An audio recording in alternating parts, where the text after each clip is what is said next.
बाप रे, जोर जोर से बारिश हो रहा है जी। अभी तक तो हम आधे रास्ते भी नहीं पहुँचे। पता नहीं क्या होगा जी। जितनी जल्दी हो सके हम नदी को पार करने की देखते हैं। हवा भी बहुत जोरों से चल रही है, नाव भी इधर उधर टहल रही है। संभाल कर बैठिएगा, नीचे गिर सकते हैं हम। अरे बाप रे, लगता है नाव डूब जाएगी।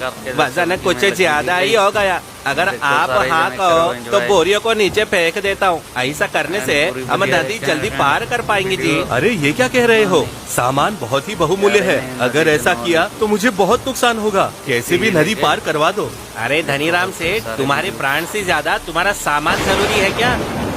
ऐसे ही वाद विवाद चलते समय अचानक नाव पलट जाती है और उन लोगों के साथ साथ नदी में सामान गिर जाता है। तूफान और तेजी से बढ़ने लगता है। सब लोग अपनी अपनी जान बचाने लगते हैं। तभी डरा हुआ राणा लोगों को छोड़कर खुद ही नदी पार करने लगता है। अरे काका, मेरा हाथ पकड़ो, पहले तुम्हें नदी पार कराता हूँ।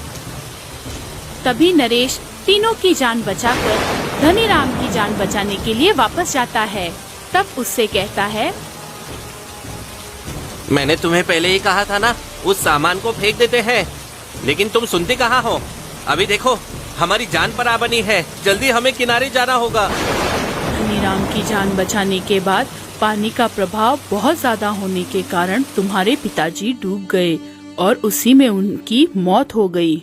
खुद की जान की परवाह न करते हुए लोगों की जान बचाई तुम्हारे पिताजी ने, और इसी तरह तुम्हारे पिताजी ने पुण्य कमाया और वो स्वर्ग में चले गए। समझे बेटा? इसका मतलब पिताजी अभी स्वर्ग में हैं। मुझे भी स्वर्ग देखने की इच्छा हो रही है माँ। पिताजी वहीं पर रहेंगे ना माँ? चलो ना माँ, स्वर्ग में जाकर हम पिताजी से मिलकर आते हैं। तू अभी बहुत छोटा है, उसके लिए बहुत समय है। तू अभी सो जा बेटा, बहुत रात हो चुकी है। इस तरह माँ की कहानी सुनकर राम सो जाता है। तभी आधी रात को उसे एक सपना आता है। उसके सपने में पिताजी उसे दिखाई देते हैं। बेटा राम, तुझे स्वर्ग कैसा होता है ये देखना है ना? हाँ हाँ, मुझे स्वर्ग देखना है। वो बहुत ही सुंदर होता है ना? वहाँ भगवान और स्वर्गदूत भी है ना? माँ ने बताया मुझे। लेकिन आप कौन हैं? क्या आपने स्वर्ग देखा है? मैं तेरा पिता हूँ बेटा। तू जब 2 साल का था तब मैं स्वर्ग चला गया, इसलिए तुम मुझे नहीं जानते। तेरी माँ ने मेरे बारे में तुझे बताया है ना? अच्छा, तो आप ही मेरे पिताजी हैं? फिर तो हमें भी स्वर्ग में ले चलिए ना, हम भी आपके साथ आएंगे। स्वर्ग में आना है तो कुछ पैसे खर्च करने होंगे। जैसे अगर गांव में मेला लगा हो तो वहाँ जैसे हम पैसे खर्च करते हैं उसी तरीके से, समझे बेटा? मैं भी माँ के पास जाकर कुछ पैसे लेकर आता हूँ और उसे खर्च करके स्वर्ग देखता हूँ। यहाँ का पैसा वहाँ काम नहीं आता, वो तो बस कागज के समान है। वहाँ पर आना है तो अच्छे काम वाले सिक्के चाहिए होंगे। मैं तुझे एक बहुत ही जरूरी बात बता रहा हूँ, ये ले, तू इसे अपने पास रख। जब तू अच्छे काम करेगा तब इसमें एक सोने का सिक्का अपने आप आ जाएगा। जब तू बुरा काम करेगा तो वो सिक्का गायब हो जाएगा।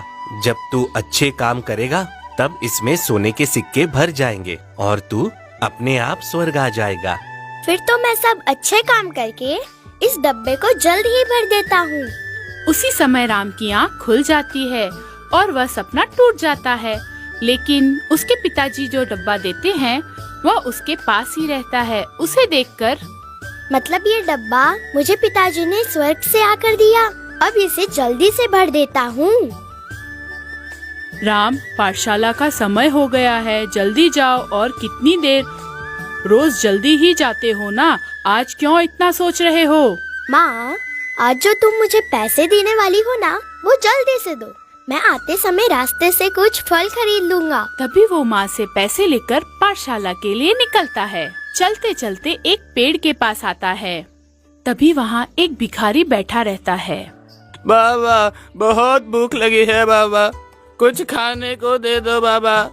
उसे देखकर अनसुना करके आगे की ओर चलने लगता है। उसी समय पाठशाला के गुरुजी वहाँ से चल रहे होते हैं। तभी तुरंत ही वापस लौटकर गुरुजी को देखने के अनुसार दान करता है। बहुत ही अच्छे बच्चे हो, छोटी सी उम्र में दान करना सीख गए। अगर आप यहाँ नहीं आते तो आज मैं इस भिखारी को दान ही नहीं करता। आप देख रहे थे इसलिए दान किया, वरना इसके फल खरीद लेता। अब फल खाने नहीं मिलेंगे।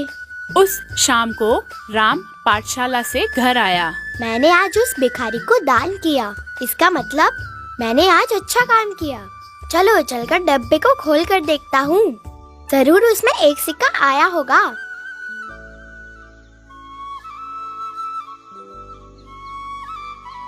अरे ये क्या, मैंने माँ से जो पैसे लिए थे फल ले लूंगा ये सोचकर उस भिखारी को दे दिए, फिर भी इसमें कुछ नहीं है। ये डब्बा बेकार है, शायद वो एक सपना ही था। ऐसा सोचकर उस रात वो सो जाता है। तभी फिर से पिताजी सपने में आते हैं। पिताजी, मैंने जैसे आपने कहा वैसे अच्छा काम किया। उस भिखारी को पैसे दे दिए, फिर भी इसमें सिक्का नहीं आया। अच्छा काम करके भी ऐसा क्यों हुआ? तूने जो दान किया वो गुरुजी को दिखाने के लिए किया। वैसे भी तुझे जो गुरुजी से मिलना चाहिए था वो तुझे मिला ना, फिर क्यों दुखी हो रहा है? इसमें दुखी होने की कोई बात नहीं। देख, अगर तू किसी लाभ के लिए अच्छा काम करता है तो वो व्यापार कहलाता है, फिर उससे पुण्य क्यों कहा जाएगा? तू ही बता। सचमुच पुण्य करके आ, फिर डब्बे के अंदर देख, तब सिक्के दिखाई देंगे। फिर दूसरे दिन उठकर माँ से पैसे लेकर पाठशाला जाने के लिए जो रास्ता होता है, वहाँ उसे एक गाय का बच्चा गड्ढे में फंसा हुआ दिखता है और उसकी माँ दुखी होकर यहाँ वहाँ घूमती रहती है। अरे ये क्या, गाय का बच्चा तो खड्डे में फंसा हुआ है। चलो अच्छा हुआ ये गाय का बच्चा बाहर निकल गया। अरे ये गोपी कहीं नजर नहीं आ रहा, वो हमेशा यहीं पर तो मिलता है मुझे। वैसे उसका घर पास में ही है, जाकर मिल के आता हूँ। जब वो गोपी के घर जाता है तब वो देखता है कि गोपी को बुखार है और वो गरीब घर के होते हैं। बेटा, आज गोपी को बुखार आया है, बहुत ही हालत खराब है। वैद्य दवाई देकर गए हैं, लेकिन मैं इसे खाना नहीं खिला पा रही हूँ। मेरे पास पैसे नहीं है बेटा, क्या करूँ, कुछ भी समझ नहीं आ रहा। डरिए मत माँ जी, मैं अभी जाकर फल लेकर आता हूँ। तभी राम फल बेचने वाले के पास जाकर उसको पैसे देता है। उससे संतरे लेकर गोपी के घर जाता है और उनसे कहता है, माँ जी ये लीजिए संतरे, ये इसे खिला दीजिए।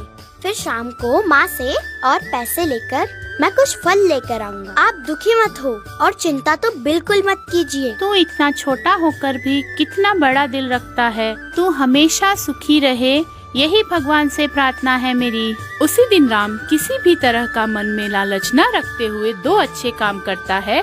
फिर घर जाकर वह डब्बा देखता है। आज डिब्बे में 4 सिक्के दिख रहे हैं, ये मेरे अच्छे कामों का ही फल है। आज के बाद मैं सिर्फ और सिर्फ अच्छे काम ही करूँगा। इस डब्बे को जल्दी से भर के स्वर्ग में चला जाऊंगा। एक दिन राम की बहन खिलौनों से खेल रही होती है। तभी राम उससे कहता है, क्या रे, मेरे खिलौने से क्यों खेल रही है? ये खिलौना मेरा है, समझी? मुझे वापस कर, वरना एक मारूंगा। इस खिलौने से मैं ही खेलूंगी, मुझे खेलने दे, जा यहाँ से। ये बात है, रुक तुझे अभी दिखाता हूँ। ऐसा कहकर अपनी बहन को मारता है और उससे खिलौना खींच लेता है। तभी छोटी बहन रोने लगती है। फिर उस डिब्बे को खोलकर देखता है। अरे ये क्या, इसमें तो अब 3 सिक्के ही बचे हैं। आज मैंने मेरी बहन को दुखी किया, इसलिए ये एक सिक्का गायब हो गया। अरे बाप रे, आज के बाद किसी को भी दुखी नहीं करूँगा और कभी भी कोई गलत काम नहीं करूँगा। तभी से राम अच्छा काम करते हुए 4 लोगों की मदद करते हुए बड़ा होता है। तभी लोगों की मदद करना राम की आदत बन जाती है और अपने दान करने की आदत को वो कभी नहीं भूलता। ऐसे ही करते करते वो डब्बा पूरी तरह भर जाता है। तभी राम अपने आप में सोचता है, अरे वाह, बहुत सालों बाद ये डब्बा भर गया है, जल्दी जाकर स्वर्ग को देखता हूँ। ऐसा सोचकर रास्ते से जाता रहता है। तभी उसे एक साधु दिखाई देता है। उन्हें देखकर राम उनसे एक सवाल पूछता है। क्या हुआ स्वामी जी, आपको क्यों दुखी हो आप? कुछ ढूंढ रहे हैं क्या? कहीं पैसे तो नहीं गुम हो गए? हाँ बेटा, तेरे हाथ में जो डब्बा है ना बेटा, वैसे ही एक मेरे पास था। मैंने उसे बहुत ही मेहनत से भरा था। लेकिन अब वो मुझे नहीं दिखाई दे रहा। मैंने भी सोचा था कि मैं स्वर्ग में जाऊंगा, लेकिन फिर से मुझे और एक डब्बा भरना होगा, लेकिन उसे भरने में बहुत साल लगते हैं। उसी बात का दुख है मुझे बेटा। अरे स्वामी जी, दुखी मत होइए, मेरे पास जो डब्बा है वो ले लीजिए। आप बूढ़े हो गए हैं ना, फिर आपको ऐसा डब्बा भरने के लिए बहुत समय लगेगा। मैं तो जवान हूँ, मेरे पास अभी भी समय है। ऐसे और बहुत डब्बे मैं भर सकता हूँ। बिना कुछ सोचे आप इस डब्बे को ले लो। तभी वो स्वामी पिताजी के रूप में आते हैं और कहते हैं, देखा राम, अभी गलती करने में भी तुम कितना डर रहे हो, है ना? सभी अच्छे काम करने वालों को स्वर्ग कभी भी आंखों के सामने ही दिखता है। एक बार अपनी आंखें बंद कर लो बेटा। तभी राम अपनी आंखें बंद करता है। उस समय राम को माँ की बताई हुई कहानियों से भी सुंदर स्वर्ग दिखाई देता है। उन्हें देखकर राम बहुत खुश होता है और अपनी आंखें खोल देता है। तू हमेशा ऐसा ही रहना, ऐसे बहुत सारे डब्बे तू भरते रहे, यही मेरी मनोकामना है।